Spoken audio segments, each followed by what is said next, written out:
प्रयोजन सिद्ध या दुखी होगा या सुखी होगा। ज्ञान गेयों को जानने में उलझता है, तो वहां से कोई हमारे अधीन तो वे गेय है नहीं, हमारे हिसाब से उनका परिवर्तन नहीं है, हमारे हिसाब से उनका लक्षण हमारा मैच नहीं करता है। जब हम उनमें नहीं देखते हैं तो आदत है अनादिकाल की इष्ट अनिष्ट कल्पना करने की। उस कल्पना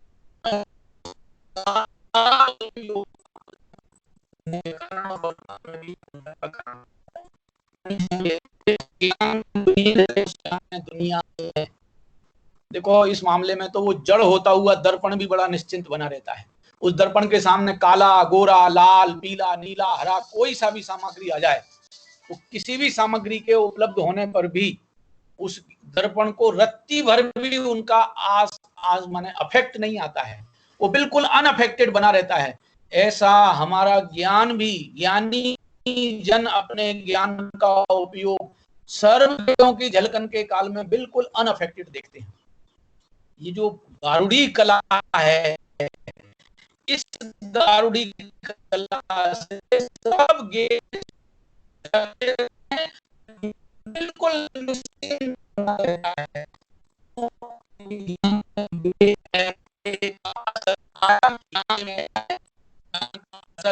जाता नहीं। होने दो, दुनिया में जो कुछ होता है वो होने के लिए ही होता है, कोई काम अनहोना नहीं होता है। इसलिए अपने ज्ञान में अपना ज्ञान स्वभाव देखना, इस कला के दम पे ज्ञानी अपने को बचा लेते हैं। सर्व भोग परंपरा चलती रहती है और उस भोग काल में भी ज्ञानी अपने को बिल्कुल निश्चिंत अनुभव करता रहता है। देखो अभी वर्तमान में रोज में कुछ शासकीय संदेश निर्देश और अपने घर में रहोगे तो कह रहे कि तुम अपने को सदाकाल हमसे यही है कि तुम अपने घर में रहो और स्वस्थ रहो। अब घर में नहीं रहने वालों को डंडे पड़ते हैं, घर से बाहर भगने वालों के चालान होते हैं, कहीं कोई कोर्ट केस चलता है, कहीं कुछ झंझट पड़ती है, कहीं परेशानियां सामने आती हैं, गाड़ी पंचर हो जाए तो सुधारने वाला नहीं मिलता, पेट्रोल खत्म हो जाए तो पंप खुले नहीं मिलते, ऐसी करोड़ों समस्याएं आती हैं। अब जिसने अपने को अपने घर में रख लिया, उसके ऊपर इन सब समस्याओं से बचने का सीधा साधा रास्ता खुला मिल गया। अब मेरे सिर पे तो कोई समस्या नहीं है, दुनिया को समस्या वो समस्याओं में जीने की आदत है, इसलिए वो समस्याएं मोल लेते हैं और समस्याओं में खुद आकुलित बने रहते हैं। ज्ञानी जन को आनंद में जीने की आदत है, इसलिए सर्व काल में उनकर सब काल की घटनाओं से अपने को बिल्कुल निर्लिप्त ज्ञान स्वरूप देखते जानते रहते हैं, इसलिए बंध से बचे रहते हैं, निर्जरा भी होती रहती है और बंधन से भी बचे रहते हैं। ये कला ज्ञानी के पास है। वो कला में देखो अपन भावार्थ पढ़ते हैं, जैसे वैद्य मंत्र तंत्र औषधि इत्यादि अपनी विद्या की सामर्थ्य से, अपनी कला है ये वैद्य के पास, मंत्र तंत्र औषधि इत्यादि अपनी विद्या की सामर्थ्य से विष की घातक शक्ति का अभाव कर देता है। वो उसी जहर में जहर नाशक तत्व से, उसी जहर से का असर जहर नाशक पदार्थ के ऊपर देख लेता है। तो जब जहर नाशक के ऊपर जहर आता है तो जहर मरता है और वस्तु ज्यों की त्यों खड़ी रहती है। क्या गजब है। जिन वस्तुओं को जानने से राग द्वेष खड़ा होता है, जिन वस्तुओं को जानने पर हमारे चित्त में इष्ट अनिष्ट की कल्पना करनी होती है, ज्ञानी ये जानता है वे अनिष्ट है ही नहीं और उनमें राग है ही नहीं, तो उनमें उलझ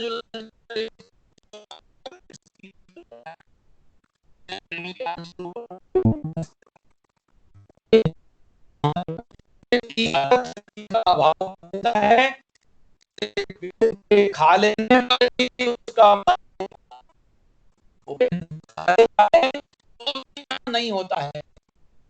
उसी प्रकार यानी ऐसा सामर्थ्य है कि वे बंद करने भाव का मुझे है बंद करने की नहीं है। स्टॉप है, स्टॉप कर दीजिएगा। थोड़ा सा आप लोग आवाज लीजिए।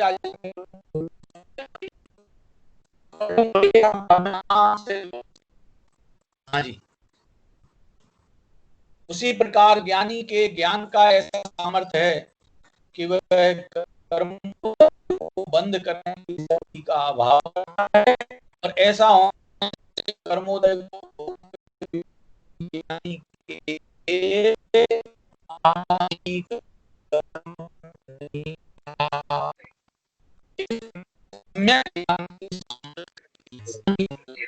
ज्ञान ये झलकता है, उस झलकते काल में ज्ञान की तरफ ज्ञान में है क्या?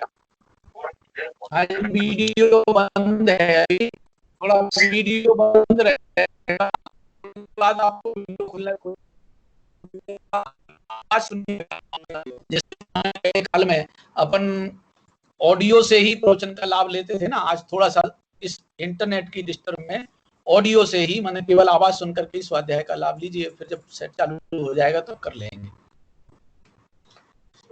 ज्ञान की अद्भुत कला, अद्भुत कला, अजब गजब की अद्भुत कला है कि जिस ज्ञान कला में ज्ञान ज्ञान का रूपना में तो अदला बदली होगी, उनकी झलकन में कमी बेसी आएगी, मगर ज्ञान में ज्ञान रूप भी कम ज्यादा नहीं होता। मेरे पास एक ज्ञान है, ज्ञान ही है, और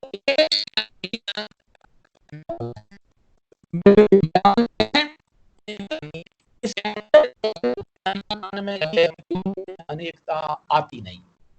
सर्वज्ञ भगवान भी और अपन सब ज्ञान कला के हैं। ज्ञान में अनेकता झलकती है, अनेकता आती नहीं है। ज्ञान में एकता है, अनेकताओं के काल में भी ज्ञान नहीं होती है।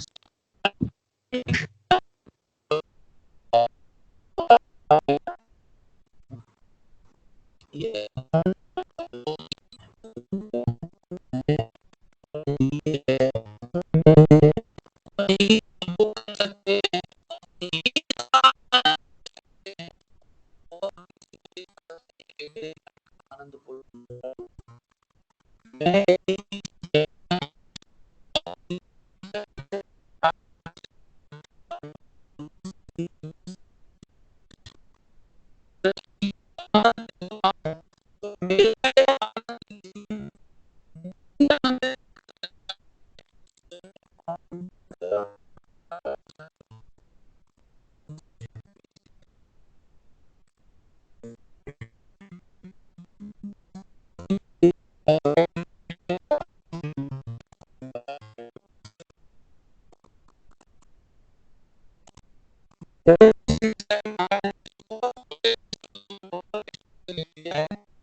हाँ जी, स्टिल प्रॉब्लम, अब तो नहीं है प्रॉब्लम?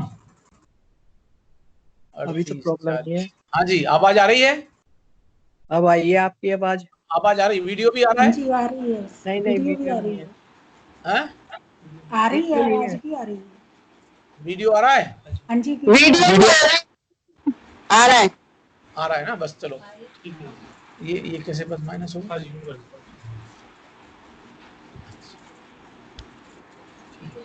देखो गजब है, उपयोग को संभालने का साधन एक और उपयोग को लूटने के साधन अनंत। यही कला देख निकाल लेना है कि वो जो लूटने वाले, उपयोग को लूटने वाले जितने साधन हैं उन पर निर्भर नहीं रहना। अपने ज्ञान स्वभाव में अपना ज्ञान देखते रहो, सारी पराधीनता पर निर्भरता खत्म हो जाती है और अपन आनंद में आ जाते हैं। अजब गजब सामर्थ्य अपने ज्ञान की इसी काल में देखने अनुभव करने लायक है। बड़ा विचित्र स्वरूप, अजब गजब का स्वरूप। विचित्र स्वरूप माने, विचित्र माने अटपटा नहीं, अद्भुत स्वरूप है अपना कि अपना ज्ञान अनेक विघ्न बाधाओं को जानते काल में उन विघ्न बाधाओं में एक में एक नहीं होता। अपना ज्ञान अपने में ही अपने ज्ञान स्वरूप ही बना रहता है, उन विघ्न बाधाओं से एक में एक होता ही नहीं है। बेविघ्न बाधाएं दिखती हैं, दिख कर चली जाती हैं और निर्विघ्न ज्ञान स्वभाव अपना अपने पास बना रहता है। ऐसा ज्ञान स्वभाव का आनंद अद्भुत है, अद्भुत आनंद है भाई।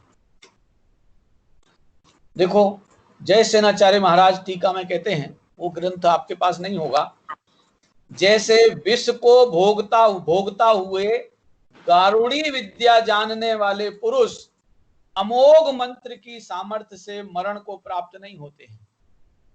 अमोघ विद्या है ये गारुड़ी विद्या। और गारुड़ी विद्या माने, अब ये नाम तो अपन सुनते हैं, गारुड़ी विद्या माने गरुड़ के पास है। ये गरुड़ वाली विद्या हमें नहीं लेना है, उसका रहस्य लेना है। गारुड़ी विद्या माने अपनी सबसे भिन्नता और अपने में पूर्णता। देखो दो चीजें, अपनी सबसे भिन्नता, मैं पदार्थों से न्यारा हूं, ये अपनी सबसे भिन्नता देखी। इसका मतलब मेरे ऊपर किसी अन्य का असर आता नहीं, मुझे अपने ऊपर जरूरत नहीं, अपने में पूर्णता। अनादि अनंत जिंदा रहता हूं, किसी दूसरे के दम पे नहीं जिंदा रहता हूं। अनादि अनंत मेरी जिंदगी मेरे अपने अस्तित्व से है और वो अस्तित्व मेरा अपना है, किसी के दबाव का काम ही नहीं है। ऐसा गारुड़ी विद्या के दम पर पुरुष अमोघ मंत्र की सामर्थ्य से मरण को प्राप्त नहीं होते। उसी प्रकार श्रेष्ठ तत्वज्ञानी जीव, सम्यक दृष्टि सुभाष जीव, शुभ अशुभ कर्म फल को भोगता है, शुभ अशुभ कर्म फल को भोगता है, तथापि निर्विकल्प समाधि लक्षण रूप भेद ज्ञान के अमोघ मंत्र के बल से कर्मों से नहीं बनता। ये कपड़ा है रूमाल, इस रूमाल पे कोई हल्दी का छींटा आया और वो घी तेल लगा हुआ आया था, इस पर वह कुछ समय के लिए पीला पीला नजर आता है। हम जब इसको साबुन से लगाकर धोने की कोशिश करते हैं तो जिस समय साबुन लगाते हैं उस समय वो पीला रूमाल का रंग लाल लाल हो जाता है और फिर उसी साबुन के लगे लगे रहते रहते रहते वो पीला रंग भी बाहर निकल जाता है और लाल रंग भी बाहर निकल जाता है और निर्मल जल से धोने पर वो साबुन भी बाहर निकल जाता है और हमारा वस्त्र ज्यों का त्यों सफेद का सफेद दिखाई दे जाता है।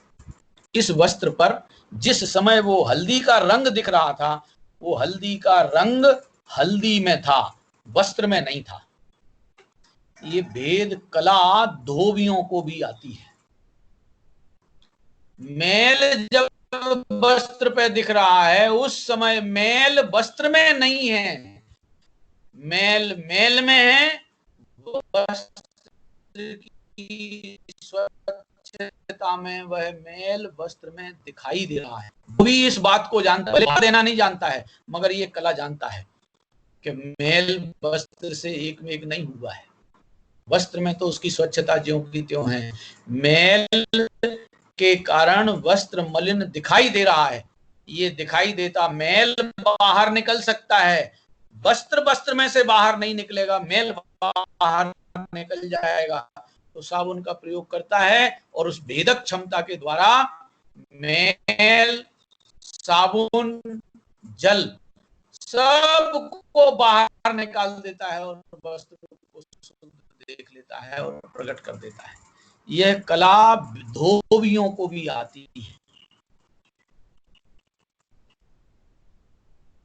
ज्ञानी भी ऐसी कला के जानकार होते हैं।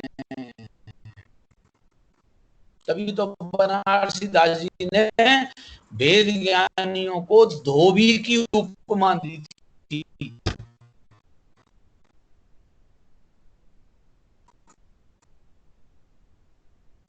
धोबी जिनके पास विद्या का बल नहीं है, अटेंड करने जाएगा,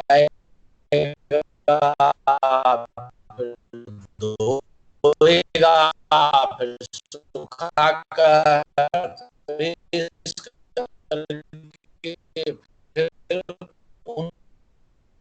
इस कला का जानकार है।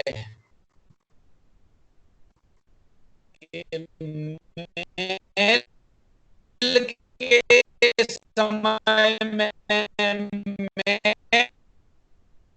उदय संयोग आवे, उदय परिणाम आवे, उदय संबंधी भाव बने, इन सब कालों में ज्ञान इन उदयों से बिल्कुल निर्लिप्त, निरपेक्ष, बिल्कुल निराला, ऐसा अद्भुत सामर्थ्य वाला अपना ज्ञान निराला। यदि अपन इतनी सी कला नहीं सीख पाए कि मेल के काल में मेल मेला है, वस्तु मैली नहीं है, राग द्वेष की परिणति के काल में राग द्वेष मेले हैं, ये तो पक्की बात है, मगर वे राग द्वेष का मेलापन जीव राज नाम के महापदार्थ को मेला कर सके, ऐसी सामर्थ्य उनमें नहीं है। सब फिर अनादिकाल से बंधन क्यों चल रहा है कि जीवराज में बंधन फंधन घुसता ही नहीं है भैया। बंधन और मुक्ति जीवराज में दिखाई देती है, मुक्ति भी दिखाई देती है और बंधन भी दिखाई देता है। जो उस मुक्ति और बंधन के काल में अपने को इन दोनों से निरपेक्ष, आश्रव बंध के काल में आश्रव बंध से रहित, संवर निर्जरा मोक्ष के काल में अपने को संवर निर्जरा मोक्ष से रहित, सदा मुक्त ज्ञान स्वभाव रूप देख लेता है, ऐसा जीव इन आने वाली आगंतुक अवस्थाओं से प्रभावित नहीं होता, और प्रभावित नहीं होता है तो अवस्थाएं तो आके चली जाती हैं, और अपन सदा काल अपने जीवत्व के आश्रय लेते हुए आनंदमयी जीवन जीने के लिए पात्र हो जाते हैं। ये कला हमारी हमें सीखना है। काम तो बहुत छोटा सा है, भले अपन अपनी नासमझी से नादानी से इसको लंबे काल का बनाते फिर रहे, लंबा टाइम लगता नहीं है, एक समय की कला है, एक समय की कला। काल में दुनिया को सफेद सफेद दिखाई देता है, परंतु वह सफेद नहीं हुआ है, सफेद तो वस्त्र है। मनुष्य तो जिस रूप रंग वाला है उस रूप रंग वाला है। ज्ञान कला अद्भुत अद्भुत अद्भुत कला है कि ज्ञान अज्ञान को जानता है, मोह को जानता है, राग द्वेष को जानता है, जड़ पदार्थों को जानता है। उन जड़ पदार्थों को जानने के काल में भी उन रूप नहीं होता। कितना बढ़िया, कहाँ कितने उदाहरण देखो। ये देखो, काले रंग की स्क्रीन वाले टेलीफोन को आंख ने देखा, काले रंग की स्क्रीन वाले टेलीफोन को आंख ने देखा तो आंख को काला नहीं होना पड़ा। फिर सफेद रंग की स्क्रीन वाले टेलीफोन को आंख ने देखा तो आंख को सफेद नहीं होना पड़ा। आंख के सामने विविध रंग के स्क्रीन सामने आते हैं, अलग अलग तरह की वस्तुएं सामने आती हैं। आंख उन रूप नहीं होती, न वे पदार्थ आंख रूप होते हैं, न आंख उन रूप होती है। आंख में आंख की स्वच्छता से वे पदार्थ जैसे के तैसे दिखाई दे जाते हैं। अब जिसने अपने आंख को आंख की स्वच्छता में देखा है उसको इनके किसी भी रूप विद्रूप विद्रूप होने पर भी अपनी आंख पर उनका असर नहीं आता, देखने से मस्ती रहती है, आनंदमय जीवन पद्धति चलती है। ये ज्ञानी की कला, यह ज्ञान कला है भैया। भेदक कला यह अद्भुत कला है, और जो ऐसी भेदक कला जानता है वही असल में वैराग्य कला के लिए भी पात्र होता है। वैराग्य भी तभी हो पाएगा ना जब मेरे ज्ञान पे ज्ञान ही ज्ञान का पूरा स्वभाव रहता है, अन्य किसी का प्रभाव रहता ही नहीं, तो मुझे उनके प्रति अच्छे बुरे की कल्पना करने का भाव क्यों आएगा? दूसरे जिनका असर मेरे ऊपर आया ही नहीं, जिनका असर मेरे ऊपर आया ही नहीं है, उनसे मैं प्रभावित क्यों होऊंगा? क्या लेना देना है मुझे उनके प्रभाव, जब मेरे ऊपर उनका असर पड़ता ही नहीं है। अरे अनादि से जड़ वस्तुओं का साथ मेरे रहा, मुझ में कितनी जड़ता आ गई, आज भी पूरी की पूरी चेतनता मेरे पास है ना उपलब्ध। जड़ की जड़ता जड़ में जहां की तहां मौजूद है। मैंने उस जड़ को जाना तो मेरे जान लेने से जड़ में ज्ञान नहीं पहुंचा, जड़ को मैंने ज्ञान से जाना, जड़ माने बाह्य वस्तुओं को मैंने ज्ञान से जाना, तो मेरा ज्ञान उनमें क्या कर लिया, उनमें क्या असर डाल लिया? कुछ भी नहीं कर पाया। और वे मेरे ज्ञान में झलके तो उनका असर मेरे ज्ञान पे नहीं आया है। ऐसा मेरा ज्ञान स्वभाव सदा काल बेअसर रहता है। जब बेअसर रहता है, मुझ पे किसी का कोई असर पड़ता ही नहीं है, तो फिर मैं उन्हें ग्रहण करूं या उन्हें छोड़ूं या उनमें अच्छे बुरे की ढूंढ ढांड करूं, ये मूर्खता का धंधा ही नहीं होगा। इसका नाम है वैराग्य की अपार बलता। अब अगली गाथा जो कह रहे हैं वो वैराग्य की सामर्थ्य बतलाते हैं। 196 नंबर की गाथा है वैराग्य का बल। अब वैराग्य की सामर्थ्य बतलाते हैं। गाथा है जयमज्जम पिबमाणो अरदि भावेन मज्जदिन पुरुषो दवो भोगे अरदो नानी वीणभज्जति तहेव जयमज्जं मानो हरिभावेन मज्जदिन पुरुषो दवो भोगे रदो नानी विनवज्जति तहेव ज्यों अरति भाव जुमत्यपि मत जन बंधता नहीं द्रव्योपभोग विषय अरत ज्ञानी पुरुष बंधता नहीं। ज्यों अरति भाव, जैसे कोई पुरुष मदिरा को अरति भाव से अप्रीति से पीता हुआ मत वाला नहीं होता। अब ये अरति भाव से पीता हुआ, आप कहोगे जब अरति भाव से है तो फिर पीता कैसे है? जब उसके प्रति प्रीति ही नहीं है तो पी कैसे लेता है? कि पीता नहीं है। अरति भाव से पीने का मतलब क्या निकला कि हम 4 जनों के बीच में बैठे थे, उन 4 में से 2 जन पियक्कड़ हैं और 2 जन पीने से बिल्कुल माने कभी पीने के संबंध में उस लाइन पे सोचते ही नहीं है। अब उन 2 ने बहुत आग्रह किया, पी नहीं सकते। अब उनने 2 ने तीसरे का साथ लेकर जबरदस्ती मुंह खोलकर उसमें उड़ेल दी शराब। तो जबरदस्ती यदि किसी ने मेरे मुंह में शराब उड़ेली है तो उस जबरदस्ती, अब यदि मैं उस समय बैठा तो नशा चढ़ जाएगा, और यदि जबरदस्ती किसी ने मेरे ऊपर मुंह में जबरदस्ती ठूंस दी है तो उस ठूंसे हुए का असर मेरे ऊपर नहीं आता। ये आचार्य देव, अब आप कहोगे आचार्यों को कैसे ये रहस्य पता चले होंगे? क्या आचार्यों को भी ऐसे प्रसंग बने होंगे कि उनने वैराग्य का बल अंतर में ऐसा अपनाया है कि वो उदाहरण के रूप में नशेबाजों की घटना को भी बिल्कुल स्पष्ट रूप से जानने के अधिकारी होते हैं। और देखो आचार्यों को तो क्षयोपशम ज्ञान है। मगर आचार्य जिस शैली में और जिस बात को वे बता रहे हैं वो सर्वज्ञ भगवान की आज्ञा से आई हुई को बता रहे हैं। सर्वज्ञ भगवान को तो भाई ये सब जानकारी सर्वज्ञ भगवान के ज्ञान में तो स्पष्ट हो रही है। ये सर्वज्ञ भगवान की आज्ञा से जानकारी जो आई है उसमें क्योंकि नशे में आ जाने से मेरा स्वयं का अहित होता है, मैं अपनी सुध बुध भूल जाता हूं, तो मुझे मेरी सुध बुध ना भूलना हो, क्योंकि मेरी सुध बुध मैंने भुलाई, इससे मैं अपने आप में अनंत दुखी हो गया।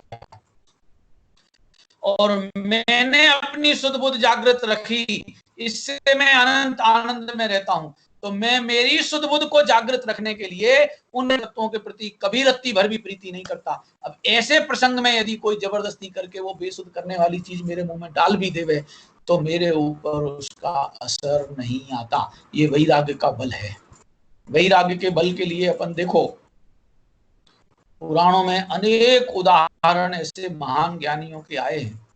सनत कुमार चक्रवर्ती जब वे गृहस्थ अवस्था में थे तो गृहस्थ दशा के काल में उनका रूप सौंदर्य देवों में चर्चा का विषय बनता था। देव लोग चर्चा करते थे कि क्या गजब का रूप सौंदर्य है, अद्भुत रूप है, अद्भुत रूप है। देव लोग भी उनके रूप सौंदर्य को देखने आते हैं। एक बार दो देव आए। उस समय ये चक्रवर्ती सनत कुमार अपने योगा वाले कार्य में लगे थे, योग कर रहे थे। तो दंड पेल रहे होंगे, रेत में पहलवानी कर रहे होंगे, मुक्के उक्के बजा रहे होंगे, जो कुछ भी कर रहे होंगे, योग कर रहे थे। उस समय अब देवों को तो कौन रोक ले, चौकीदार वकीदार देवों को देख ही नहीं पाएंगे। चौकीदार यहाँ मनुष्य गति के हैं। और दो देव लोग आए तो वे मनुष्य का आग है।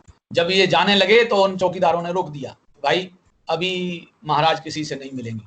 बोले हम तो देवलोक से आए हैं, हम तो मिल के जाएंगे। तो उन्होंने अपना अदृश्य रूप करके वहां उनके सामने पहुंच गए और देखकर उनके रूप सौंदर्य को देखकर अत्यंत प्रसन्न चित्त हुए। और प्रसन्न होकर उन्होंने आभार जताने के लिए चक्रवर्ती से कहा कि हमने आपका अद्भुत रूप सौंदर्य देखा है, हमें बहुत आनंद आया है। सम्यक दृष्टि ज्ञानी धर्मात्मा है चक्रवर्ती भरत सनत कुमार। चक्रवर्ती कहते हैं संयोगों के बीच में रहते हुए अभी क्या सौंदर्य है, जब मैं सज धज के सिंहासन पर बैठने पहुंचूंगा तब देखना मेरा रूप सौंदर्य कैसा अद्भुत दिखेगा। अभी देखो संयोग के काल में कैसे देखने के लिए हमें दोबारा मौका मिल जाएगा, हम दोबारा आ जाएंगे। दोबारा पहुंचे, जब वे दोबारा उस सिंहासन पर बैठे हुए चक्रवर्ती को देखते हैं तो वो देव लोग कहते हैं महाराज जो अद्भुत सौंदर्य आपका उस योग कला के टाइम पे था, जब आप दंड वंड पेल रहे थे, जब आप क्या बोलते हैं उसको कर रहे थे, ये जो एक्सरसाइज वगैरह कर रहे थे, तब जो आपका रूप सौंदर्य था वो अद्भुत था। अब वो रूप सौंदर्य अद्भुत नहीं रहा। बोले क्या बात करते हो, अब तो और मैं आभूषण से सुसज्जित हो गया। बोले नहीं महाराज, उस समय आप निरोगी काया वाले थे, अब आपकी काया में रोग आ गया है। देखो आपके बाएं हाथ की उंगली में, छोटी उंगली में वो कोड़ आ गया है। अरे देखते ही देखते अंतरंग में भाव जगा और वैराग्य लेकर मुनि दीक्षा अंगीकार कर लिए। वो रोग उनको 700 वर्ष तक के लिए कोड़ के रूप में रहा, दलित कुष्ठ के रूप में रहा। अब जब अभी तो इनके रूप सौंदर्य की चर्चा देवों में होती थी, अब उनके ध्यान सौंदर्य की, एकाग्रता की, विरक्ति भाव की प्रसिद्धि चलने लगी देवों में। अद्भुत वैराग्य है, अद्भुत एकाग्र चित्त है, ये चित्त में डोलता ही नहीं है, अद्भुत साम्राज्य है इनका वैराग्य का। तो वैराग्य चर्चा देखने के लिए, वैराग्य जिंदगी देखने के लिए फिर देवता लोग उनके पास आए। अब वे वैद्य का रूप ना कराए, वेद बन गए और जड़ी बूटियों को खरल में कूटने काटने का उद्यम करने लगे और जोर जोर से वो देव चिल्लाने लगे, अरे हमें कोई रोग बताए तो हम बड़े से बड़े रोग का इलाज कर देते हैं, हमने बड़े बड़े रोगियों को ठीक कर दिया है और ऐसा कर दिया है। बहुत जोर जोर से चिल्लाने लगे। ये बिल्कुल अनसुने चित्त में बैठे रहे, बिल्कुल अनसुने जीवन में रहे, सुनी ही नहीं। भी बगल में आके कान में बगल में चिल्लाने लग गए, अरे रोग हो तो बताओ, हम रोग का इलाज कर देंगे, रोग का इलाज करने की हमारे पास कला है, कोढ़ का भी इलाज आता है और उसका भी इलाज आता है। सब जोर जोर से चिल्लाने लगे। तब भी सनत कुमार बिल्कुल अनसुने भाव से बैठे रहे, आत्म ध्यान में मग्न है। जब नहीं चली देवों की तो उन्होंने सनत कुमार मुनिराज को हिलाया, शरीर को हिलाया और हिलाकर कहा कि हाँ जी, आपको रोग लगा हो तो रोग बताओ, हम रोग का इलाज कर देंगे। इन्होंने कहा यार अपना काम करो, मुझे अपना काम करने दो। जब उपयोग ज्यादा डिस्टर्ब करने लगे तो अपना काम करने दो, तुम अपना काम करो। अरे रोग है तो बताओ ना, बताओ भाई बताओ, तुम्हें रोग है, हम बड़े बड़े रोग ठीक कर देंगे। भैया यदि आप इलाज करने वाले ही बनते हो, वैसे तो मुझे मेरे इलाज रोग का इलाज मालूम है और मैं वही कर रहा हूं, मगर तुम यदि इलाज करने वाले बन रहे हो, वैद्य बन रहे हो, तो बताओ मुझे एक रोग है, उसका इलाज तुम्हें आता है? बोले बताओ ना। बोले जन्म मरण का रोग है। कौन सा रोग है? जन्म मरण का रोग है। यदि इसका इलाज तुम्हारे पास हो तो आओ सामने, और नहीं तो अपना काम करो, जाओ अपना काम देखो। देवता लोग बोले महाराज जन्म मरण की बीमारी से तो हम ही परेशान हैं। तो फिर बोले जो काम हम अपनी आत्मा आराधना का कर रहे हैं वो हमें करने दो, और तुम्हें करना है तो तुम भी अपनी मर्जी से जाके अपनी आत्मा की आराधना करो, उपयोग को में खलल डालने की कोशिश न करो। वो उस उपयोग की एकाग्रता के दम पर सनत कुमार चक्रवर्ती केवल ज्ञान लेके मोक्ष गए। रोग के काल में भी पीड़ा नहीं है। मैना सुंदरी को रोग के काल में भी रोना नहीं है, दुख नहीं है। अंतः चित्त में भगवंतों की भक्ति है, और भगवंतों की भक्ति करते करते भगवान आत्मा का आनंद लेने का जो सामर्थ्य, दोनों के दोनों सम्यक दृष्टि है। चाहे क्या नाम कोटि भट्ट श्रीपाल हों और चाहे वो मैना सुंदरी हों, दोनों के दोनों सम्यक दृष्टि ज्ञानी धर्मात्मा है। देह में रोग चल रहा है, उसी समय में अपने में अपना ज्ञान देखते रहते हैं और प्रफुल्लित रहते हैं। रोग हमारे ज्ञान की स्वच्छता में दिखाई देता है, ज्ञान में आता नहीं है। ज्ञान को उस रोग आदिक से बिल्कुल न्यारा देखते रहने वाले को रोग काल में भी पीड़ा नहीं होती। ये वैराग्य की सामर्थ्य अद्भुत है, अद्भुत सामर्थ्य है। समय तो हो गया है, गाथा का अर्थ पढ़ देता हूं, टीका कल करेंगे। जैसे कोई पुरुष मदिरा को अरति भाव से, अप्रीति भाव से पीता हुआ मत वाला नहीं होता, उसी प्रकार ज्ञानी द्रव्य के उपभोग के प्रति अरत माने वैराग्य भाव में वर्तता हुआ बंध को प्राप्त नहीं होता। विरक्त भावों में रहने वाला जीव आसक्त नहीं होता, और आसक्ति के बिना बंध होता नहीं भैया।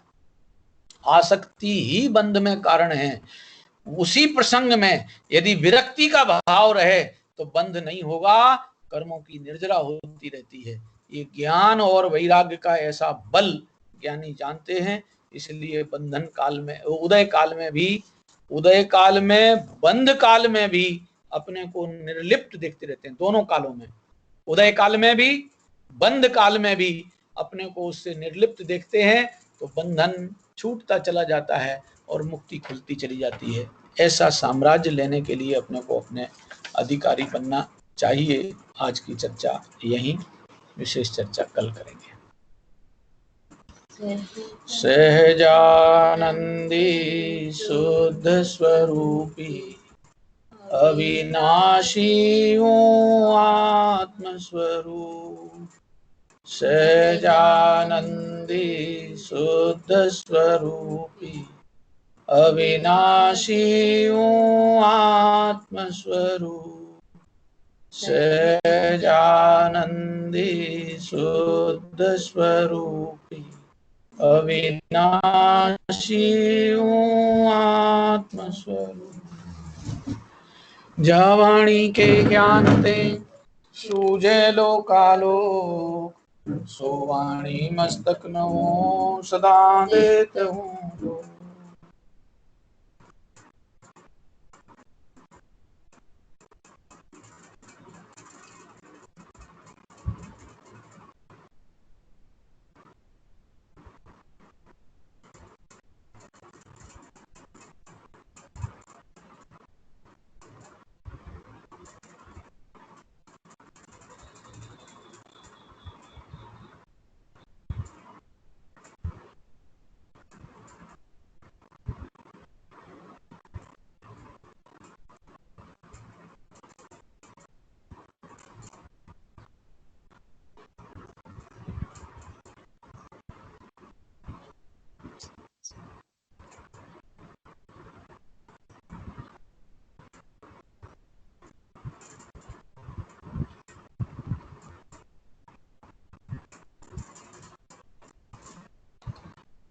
द्वादशांग जिनवाणी माता की जय। परम दिगंबर जैन धर्म की जय। 24 तीर्थंकर भगवान की जय। सभी को जय जिनेन्द्र। जय जिनेन्द्र। हाँ जी, जय जिनेन्द्र जी, जय जिनेन्द्र। ये तो जिस समय जितना जैसा लाभ अपन ले सकते हैं वो ही मिलेगा। संयोगों का खेल ऐसे ही विचित्र है। मैं डाल देता हूँ उसमें, जैसे किसी को परेशानी होगी ना पंडित जी प्रवचन दोबारा